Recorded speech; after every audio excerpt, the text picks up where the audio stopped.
कभी ऐसा हुआ है कि कोई बहुत ज़रूरी बात याद करने की कोशिश कर रहे हो और ठीक उसी वक्त वो दिमाग से एकदम गायब हो जाए? आखिर हमारा दिमाग हमारे साथ ऐसा खेल खेलता क्यों है? ये एक बहुत आम परेशानी है और आज हम इसे समझने के लिए एक बिल्कुल ही अलग नज़रिया देखने वाले हैं। ये एक अजीब पहेली है ना। ऐसा लगता है कि दिमाग पर जितना ज्यादा दबाव डालो वो उतना ही उलझता जाता है। चलिए, आज इसमें थोड़ा और गहरे उतरते हैं और समझते हैं कि हमारे दिमाग की इस गुत्थी को आखिर सुलझाया कैसे जा सकता है। तो असल में सारी गड़बड़ यहीं से शुरू होती है।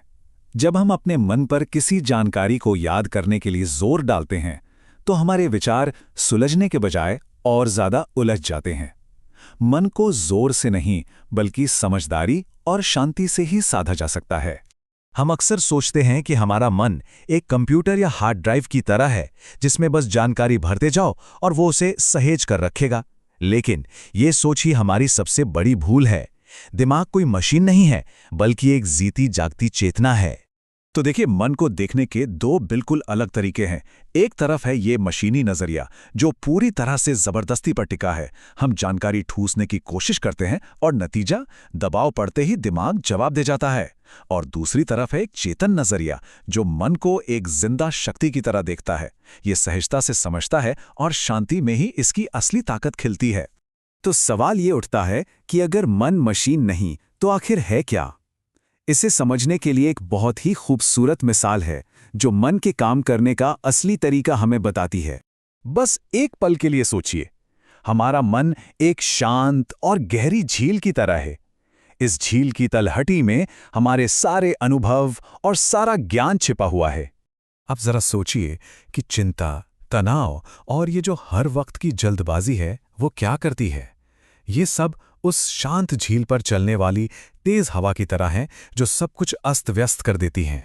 और जब ये हवा चलती है तो झील का पानी इतना अशांत हो जाता है कि सतह पर लहरों के सिवा कुछ नहीं दिखता। तल में क्या छिपा है सब धुंधला पड़ जाता है। हमारी यादों के साथ भी बिल्कुल यही होता है। तो सबसे जरूरी बात यह है कि दिक्कत हमारे मन की क्षमता में नहीं है। असली कमजोरी तो हमारे ध्यान की है, हमारी अटेंशन की। जब ध्यान चारों तरफ बिखरा हो तो मन इतना बेचैन हो जाता है कि कुछ भी साफ देख ही नहीं पाता। ठीक है, तो समस्या समझ आ गई, एक अशांत झील। चलिए अब इसके समाधान की तरफ बढ़ते हैं। एक शांत और वर्तमान में मौजूद मन को विकसित करने का अभ्यास। और यह अभ्यास जबरदस्ती का नहीं बल्कि बड़ी सहजता का है। इसका मकसद विचारों से लड़ना बिल्कुल नहीं है, बल्कि बस एक दर्शक बनकर उन्हें देखना है। जब हम उन्हें बिना किसी दबाव के बस देखते रहते हैं तो वो खुद ब खुद शांत होने लगते हैं। इसको ना ऐसे समझिए जैसे कोई बच्चा बहुत शरारत कर रहा हो। अगर उसे बार बार टोकेंगे तो वो और ज्यादा करेगा, लेकिन अगर उससे बस शांति से देखा जाए तो वो थककर खुद ही शांत हो जाएगा। हमारा मन भी ठीक ऐसा ही है। तो जब ये अभ्यास हमारी जिंदगी का हिस्सा बनता है ना, तो इसका नतीजा कमाल का होता है। एक ऐसी सहज स्पष्टता मिलती है जहां याद रखना कोई संघर्ष लेता ही नहीं। इसी अवस्था को सहज स्मरण कहा गया है। ये रटने या जोर लगाकर याद करने जैसा बिल्कुल नहीं है। ये तो वो अवस्था है जब मन इतना शांत और वर्तमान में होता है कि ज्ञान या यादें अपने आप ही सामने आ जाती हैं, बिना किसी मेहनत के। और ये बात हमारी झील वाले मिसाल पर बिल्कुल फिट बैठती है। जब पानी एकदम शांत और साफ हो तो तल में पड़ा एक एक कंकड़ भी बिना किसी कोशिश के साफ दिखाई देता है। कुछ ढूंढना नहीं पड़ता, सब कुछ सामने ही होता है। लेकिन रुकिए, इस अभ्यास का फायदा सिर्फ याददाश्त तेज करने तक ही सीमित नहीं है। असल में ये जीवन जीने का एक पूरा नजरिया ही बदल सकता है। तो असली मकसद सिर्फ एक बेहतर मेमोरी पाना है ही नहीं, बल्कि जिंदगी को ज्यादा गहराई से जीना है।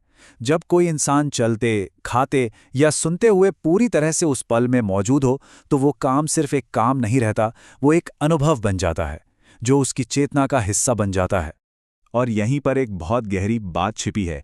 हम विचारों को याद रखने की कोशिश करते हैं और अक्सर भूल जाते हैं, लेकिन जो चीज़ पूरे ध्यान के साथ जी जाती है वो एक अनुभव बन जाती है।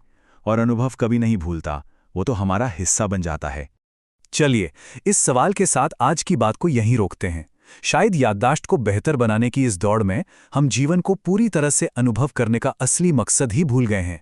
एक साफ और वर्तमान मन सिर्फ भूली हुई बातें ही वापस नहीं लाता, बल्कि जीने का एक नया मतलब भी देता है।